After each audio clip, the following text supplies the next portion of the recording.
Else Klink kann wieder aus dem Fenster gucken. Ich bin leider etwas behindert und kann momentan nicht so viel machen. Also mein Mann muss alles Schweres machen. Und beim Anlegen muss er auch diesmal alleine machen. Aber wir schauen mal, wie er das hinkriegt.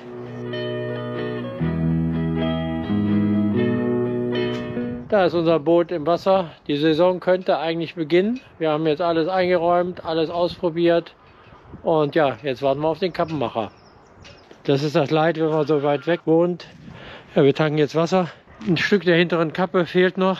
Ich hoffe, der Kappenmacher kommt jetzt gleich. Sonst können wir nicht losfahren. Da sind neue Reißverschlüsse eingenäht worden und das ist mehrmals schief gegangen. Grob geputzt ist es auch schon. Man sieht hier noch die Politur von der letzten Saison. Das sieht oben sehr gut drauf aus. Hier unten, wo man lang gelaufen ist, auf dem Deck noch nicht. Aber das kriegen wir in den nächsten Wochen alles wieder wunderbar sauber.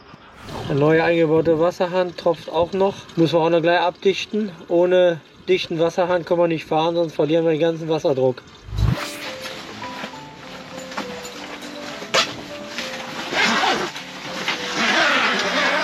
Der Macher ist noch voll im Gange. Sind alle Reißverschlüsse neu gemacht worden zum größten Teil. Und nächstes Jahr kommt eine neue Kappe drauf. Diesmal falle ich nicht nochmal drauf rein und teste vorher Bug und Heck. Einmal drücken und nochmal drücken. Dann ist es an. Geht? Ja. Geht auch. Bug und Heckstrahl funktionieren. Auch schon mal gut. Motoren laufen auch. Sind auch angesprungen. Peter bleibt noch hier. Da muss noch dran gearbeitet werden. Die kommen erst Ostern. Und wir können jetzt losfahren. Die Motoren laufen. Peter hat auch noch mal die Wasserlinie sauber gemacht. Das Anti-V-Länge ist ausgebessert. Das sieht jetzt sehr gut aus wieder. Und dann geht es jetzt los. Wir machen das dieses Jahr etwas anders, da Marina körperlich nicht so fit ist. Machen wir das alles lose und ich kann das mit Bug und Heckstrahl halten. Wir wehren uns jetzt so Stück für Stück hier raus. Bei dem Wetter ohne Wind geht das ja ganz easy.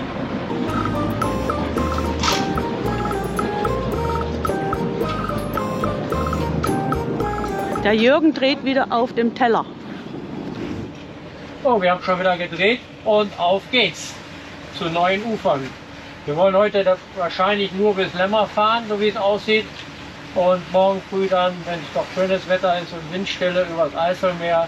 Und dann sind wir morgen Mittag von Hinterkling. Jetzt hoffen wir mal wieder, dass die Eisenbahnbrücke ohne was zu tun aufgeht. Bin mal gespannt. Die erste Brücke wird geöffnet und wir können durch. Läuft wie am Schnürchen. Ja. Rechts und links ist alles frei. Alles frei. Können wir jetzt abbiegen. Hier kommt ein Bruchstück vorne. Ja.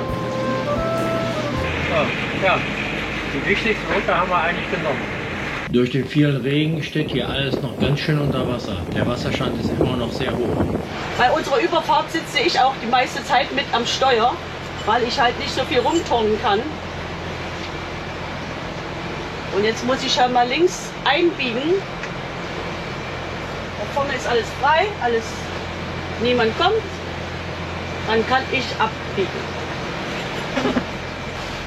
Links schwenkt Marsch. Jetzt sind wir in Teherne und ich sehe, die Brücke ist auch rot, kein Doppelrot. Das heißt, auch da kommen wir gleich durch. Ich hoffe, die macht uns schnell auf. Ein kurzer Funkspruch und schon haben wir Rot-Grün. Die Schranken sind unten und die Brücke geht auf. Wir brauchen nicht anhalten. Perfekt. Leider gibt es kein GTL mehr. Wir müssen jetzt umsteigen. HVO tanken, das ist noch besser. HVO? HVO. Das erste Mal tanken wir jetzt HVO. Okay, also gibt es jetzt HVO. Wir liegen jetzt an der Tankstelle in Teherne. Die haben jetzt nur noch HVO 7. Ich bin auch mal gespannt auf den Preis. Ja, gut. Ja, wieder ein Jahr, hè? Wieder ein Jahr vorbei, ja. Letztes Jahr haben wir noch GTL getankt. Okay. 821 and 6 cents. 821 Euro, 200 Liter. Okay. Hoffen wir, dass es wärmer wird jetzt. Wir hatten gestern in Deutschland 20 Grad. Oh ja, Und hè? dann haben wir gedacht, heute kommen wir hier an, ist noch ein bisschen warm. Bisschen warmer, ja. Aber es ist kalt. Ja, ja. Kann einer von euch vorne locker machen? Ja. Super nett, Dankeschön. Ja, so. Tschüss. Tschüss. Tag noch. Tschüss. Das klappt doch wunderbar. Auch wenn ich nicht selbst vom Bord gehen kann und die Arbeit mache, die ich sonst machen muss, haben wir hier toll getankt. Super. Bis bald. Jetzt haben wir auf jeder Seite 200 Liter HVO 7 getankt. Mal schauen, was der Motor dazu sagt. Haben wir 196 Betriebsstunden links und 192 Betriebsstunden rechts und haben jetzt jeweils 200 Liter getankt. Die Tanks sind aber auch längst nicht voll. Ökologisch gesehen ist HV7 natürlich eine Mogelpackung. Es enthält 93% Diesel und nur 7% HVO. Es ist im Prinzip Autodiesel, bei dem der Biodieselanteil durch HVO ersetzt wurde. Allerdings für Bootsfahrer ist das gut, denn es ist kein Biodiesel mehr enthalten, dadurch ist die Gefahr der Dieselpest deutlich geringer. Auch Schiffsdiesel kann komplett ersetzt werden, hier spart man ungefähr 6% CO2 ein. Auch kann jedes Boot problemlos HVO 7 tanken. Auf der Tanksäule steht 90% CO2-Einsparung. Das ist allerdings nur dann gegeben, wenn wir wirklich reines HVO tanken, also 100% HVO. Ziel sollte es natürlich sein, dass in Zukunft alle Bootsfahrer HVO 100 tanken. Dann gibt es natürlich eine große CO2-Einsparung und Bootfahren ist deutlich ökologischer. In den Niederlanden gibt es auch blaue Diesel. Das gibt es meistens in der 20% Version oder auch in der 100% Version. Die 20% Version ist natürlich deutlich umweltbewusster als HVO 7, wobei man bei 20% natürlich auch deutlich mehr CO2 einspart als bei 7%. Aktuell ist reines HVO noch sehr teuer. Letztes Jahr hat das 2,60 € gekostet. Ab 1.4. ist HVO auch in Deutschland als reines Produkt erhältlich und kann getankt werden. Mal schauen, wo die Reise hingeht, sowohl bei der Verfügbarkeit als auch beim Preis. Besondere Grüße an unsere kleinen Zuschauer, besonders an Levi Läufer, der mit seinen Eltern gerne per Charterboot durch Friesland fährt. Liebe Grüße, Levi. Von Bodo on Tour. Auch der Bootsport braucht Nachwuchs. Deshalb müssen wir auch die jungen Leute begeistern, denn es ist wunderschön, mit dem Boot durchs Wasser zu fahren. Die vor uns fährt über 14. Das heißt, es macht keinen Sinn, den zu überholen. Selbst wenn wir uns entscheiden, durch die Schleuse noch zu gehen, wäre der sowieso vor uns. Und mit der Geschwindigkeit können wir gut leben. Und auch wenn wir nur in Lemmer in den Hafen gehen, bleiben wir einfach dahinter. Das sind ja nur Minuten, die wir da rausholen könnten. Das lohnt sich gar nicht. Auch hier ist alles mächtig überflutet durch den Regen in der letzten Zeit. Jetzt geht der Frachter hier durch die Brücke, muss natürlich abbremsen und wir bremsen jetzt auch ab, aber der passt so durch. Alles modern auf Solar umgestellt. Ein Sportboot. Bisher ist uns noch keins auf unserer Reise begegnet. Nur Berufsschiffe sind unterwegs, kein privates Boot. Jetzt kommt die letzte Brücke kurz vor Lemmer, ne? Ja, erst der Turm schon und dann kommt gleich die große Brücke und dann sind wir schon in Lemmer. Ist auch kalt, muss sagen. Also heute ist es schon kalt, ne? Jetzt noch 20 Grad und heute hier 10 Grad und Wind. Also ich habe es mir wärmer vorgestellt. Ein kleines Weichei. Ja, kalte Füße habe ich. Zum Glück haben wir ja hier noch die Plane drin, sodass es einigermaßen erträglich ist. Und natürlich Bock gibt es auch. Aber nur einen mit wenig Alkohol. Deswegen hilft er auch nicht so richtig. Nee. Ist ja gar nicht warm. Nee. Aber das ist ja wie im Straßenverkehr, ne? Nicht so viel Alkohol am Steuer. Da halten wir uns auch dran. In Lemmer gehen wir aber dann an die, in den Innenhafen. Binnenhafen gehen wir, ja. Ja, eine grüne Kante gleich. Wir haben ein schönes, warmes Toilettenhaus. Verheizt. Müssen wir nur gucken, ob wir da ein Foto kriegen. Ja, auf jeden Fall. Da ist. Wir haben ja auch Winterdienst. Ja. Laut Olli. Ja, wir Ja? waren auch selber im Winter da. Im November war doch schon Winter. Stimmt. Ja, Da haben wir ja den Oliver getroffen von, Skipper und Co. genau, von Skipper und Co. Olli, von hier aus schöne Grüße von uns. wir freuen uns schon auf unser nächstes Treffen. Das Schiff vor uns hat schon Fahrt rausgenommen. Die wollen entweder noch durch die Schleuse oder davor liegen bleiben. Wir biegen aber jetzt hier gleich links ab und sind dann auch gleich da. Gleich sind wir da.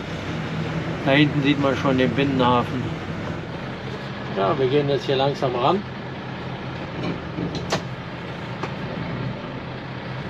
Okay. So.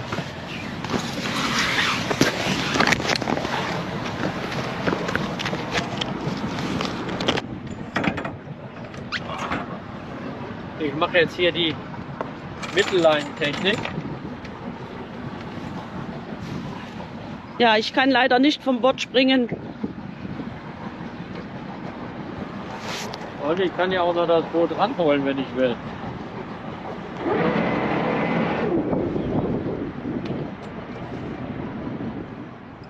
Ich kann mit der Fernsteuerung das Boot ranholen, sodass mir das nicht abhauen kann.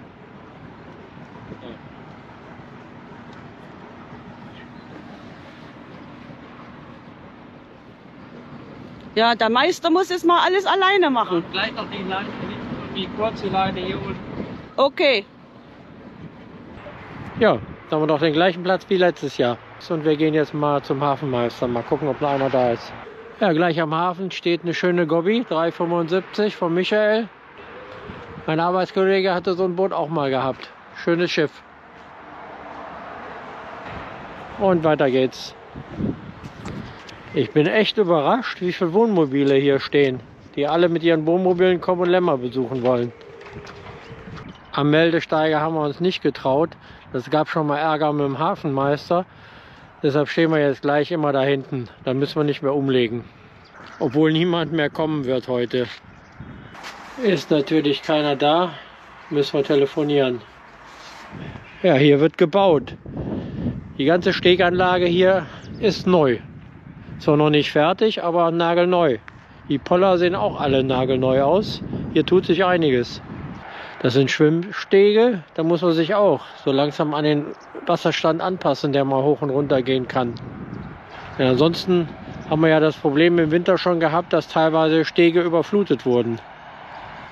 Jetzt sitzen wir gemütlich in unserem Salon und essen eine Gulaschsuppe von der Feldküche bei uns aus Monheim. So, neue Lampe. Beim Fernseher mussten wir heute etwas improvisieren. Wir haben den Satellitenreceiver vergessen und das Satellitenkabel ist etwas kurz. Hauptsache man kann Fernsehen gucken. Wir haben uns gestern Abend nur telefonisch angemeldet und ich muss jetzt noch zum Hafenmeister gehen und bezahlen. Und dann geht es auch schon wieder weiter. Das Wetter ist leider immer noch nicht schöner geworden, aber war ja zu erwarten. Hauptsache wir haben nicht zu viel Wind auf dem Eiselmeer. Der Hafenmeister ist auch schon da, die Rollos sind hoch, es ist 8:30. Guten Morgen. Guten Morgen. Morgen. Ich wollte aber bezahlen für, waren wir gestern Abend, wir liegen da drüben. Ja. Ja. 29,65 für eine Nacht. Das ist im normalen Rahmen, den man heute bezahlen muss. Und dafür, dass wir hier schon vor der Saison mit warmen Sanitäranlagen liegen darf, ist das okay. Im Winter ist nur der Damenbereich auf. Mit Türcode, kein Problem. Der Wind ist etwas mehr als erwartet, aber ist gar kein Problem. Wir haben ablandigen Wind, von vorne noch ein bisschen. Das heißt, das Ablegen ist gleich easy. Ich mache die Leinen hinten los, steige über die Mittelleine ein und die Bugleine kriegen wir dann vom Schiff rein. Ha, mein Skipper hat heute die Thermohose an. Jetzt geht's nämlich gleich übers Eiselmeer. Einmal antippen, dann geht die gelbe Lampe an, dauert 50 Sekunden zur Motorvorwärmung und dann können wir den Motor starten. Ich habe mich natürlich auch ein bisschen eingemummelt, weil es soll ja kalt sein und Regen kommt auch noch. Der ist schon da, der Regen. Ach, es nieselt schon, ja. Dann probier gleich mal den Scheibenwischer aus.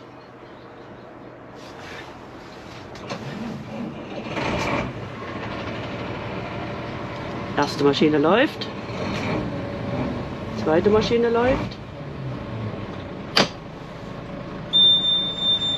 Dann immer dieser blöde Ton. Irgendwas das stimmt aber nicht. So. Aber das kriegen wir auch noch raus. Okay. Alle Geräte an. Karte. Instrumente, Tiefe. Die 10. Gucken wir, ob der Scheibenwischer funktioniert. Und er funktioniert. Okay, ready to rumble. Die Mittelleine ist fest, damit ich gleich noch an Bord komme. Und jetzt geht es an die hintere. So, jetzt die unser Heck dran hält. Da wird gleich natürlich schon kritisch.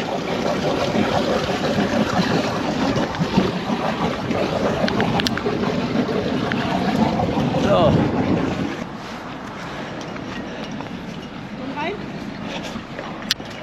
So. Boot hängt jetzt nur noch an der Mittellinie. So kann man das alleine halt auch regeln. Durch den Wind werden wir automatisch in die Fahrrinne gedrückt. Braucht nur noch den Gang rein und es geht los. Und auf geht's. Das war ein einfaches Ablegemanöver. Wir fahren jetzt zur Schleuse in der Hoffnung, dass wir nicht gerade ungünstig ankommen, sondern dass die Schleuse möglichst schnell geöffnet wird.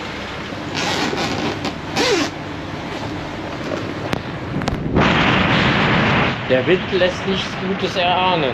Das wird nicht einfach auf dem Eiselmeer. Wie man sieht, ist die Sicht nicht ganz so schön. Es ist etwas Nebel. Die rote Ampel ist kaum zu sehen. Aber leider rot. Tor ist zu. Mal schauen. Das ist einer, der von draußen kommt. Und ich denke mal, der wird erst geschleust, bevor wir dran sind.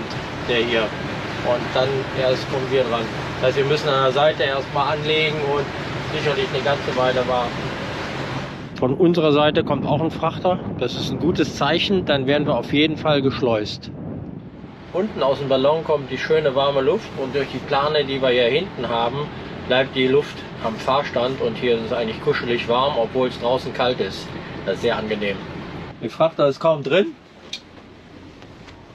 und das Tor ist auch schon auf. Es scheint wenig Unterschied zwischen drinnen und draußen zu sein. Das gibt eine schnelle Schleuse. Das ist natürlich wunderbar, aber es fängt leider schon an zu regnen. Das haben wir erst für den Mittag erwartet. Der eine kommt jetzt hier raus und der zum Reinfahren steht schon bereit, aber von hinten kommt noch ein ganz dicker. Das wird spannend. Wir kriegen nicht grün, der ist drin. Das heißt, der fährt auch noch vor uns rein. Ich hoffe, dass wir dann noch mitkommen. Klappt doch wunderbar. Mit dem Frachter geht's rein. Da haben wir ja echt Schwein und Glück zugleich, dass wir gleich beim ersten Schleusenvorgang mitgenommen werden. Die Aurora ist drin. Jetzt muss mein Skipper aufpassen, dass er nicht unbedingt da hinten in dieses Quirlwasser kommt. In der Ruhe liegt die Kraft, wie man so schön sagt.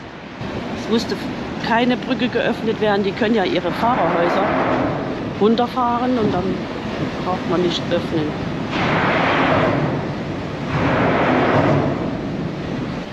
So, wir stehen jetzt dicht hinter der Aurora.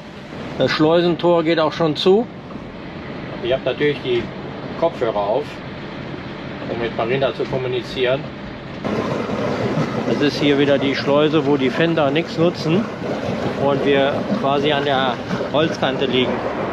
Wir haben jetzt die Fender mal nicht ins Wasser gelegt, weil das Holz schützt und auch so passiert nichts. Wir sind schon knapp hinter der Aurora. Die Schleuse ist mit den zwei dicken Schiffen schon gut voll. Die Aurora vor uns gibt gerade Gummi und wir gehen jetzt gleich hinterher. Wir wollen natürlich nicht ins Schraubenwasser kommen.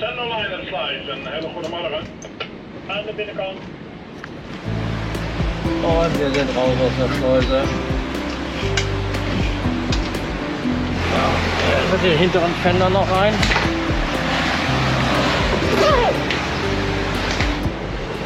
Das Eiselmeer ist nicht gerade schön, es ist ja heute sehr trübes Wetter, aber im AIS und im Navigationsdisplay sehen wir genug, kein Problem. Und jetzt geben wir Gas. Wir müssen ja nicht ganz so schnell fahren, sodass es am wenigsten schlägt. Aufpassen müssen wir, dass wir keine Tonne rammen. Die sind natürlich sehr schwierig zu sehen. Aber auch die kannst du hier erkennen. Ja. Und schon extrem heute.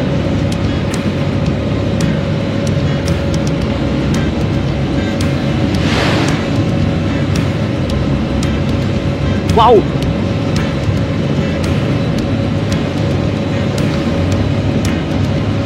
Etwas weiter raus.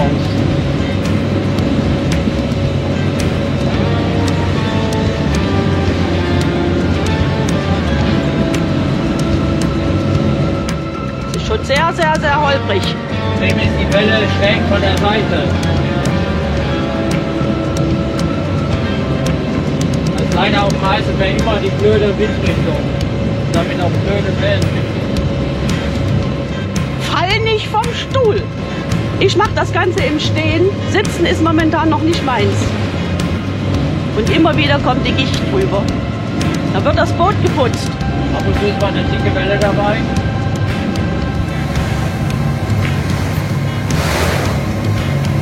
Jetzt habe ich drauf.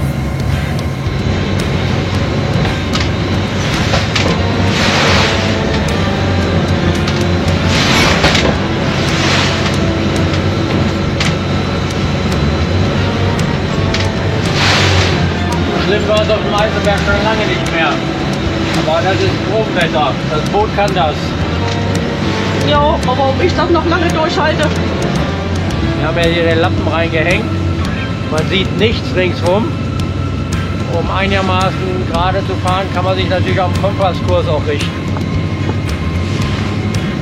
Wir haben jetzt die Höhe von Urk gleich erreicht und dann biegen wir ab Richtung Kettelmeer und dann sollte es besser werden. Die Betonung von Urk haben wir hier erreicht und jetzt wird irgendwann die Kettelbrücke erscheinen. Aber es ist leider heute sehr trüb und auch Urk ist nur ganz als Schatten zu erkennen. An der Kettelbrücke ist schon ganz schön was los. Wir haben natürlich auch jetzt etwas Speed rausgenommen. Wir gehen ja jetzt da durch und ich will den jetzt nicht kreuzen, deshalb gehen wir jetzt durch die. Okay.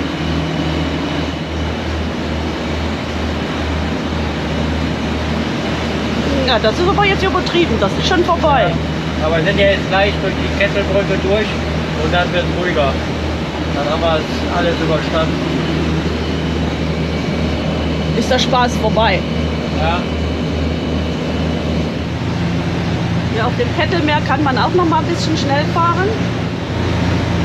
Ich habe das Gefühl, dass die Trimkräfte falsch stehen. Da kommt einer raus, da hinten. Das ist ja jetzt ein Spaziergang.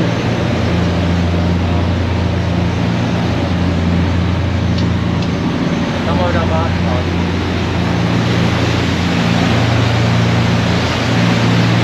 So schnell haben wir die Kettelbrücke hinter uns gelassen.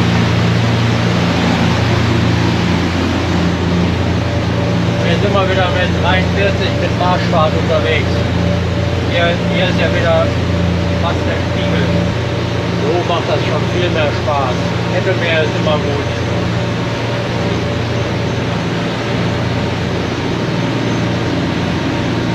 Kettelmeer haben wir auch geschafft. Und vor uns ist der Frachter und dann beginnt noch die Fahrrinne, dann müssen wir jetzt vom Gas gehen. Und dann der Rest ist dann wieder zu beleihen. Auch immer jede Menge Vögel.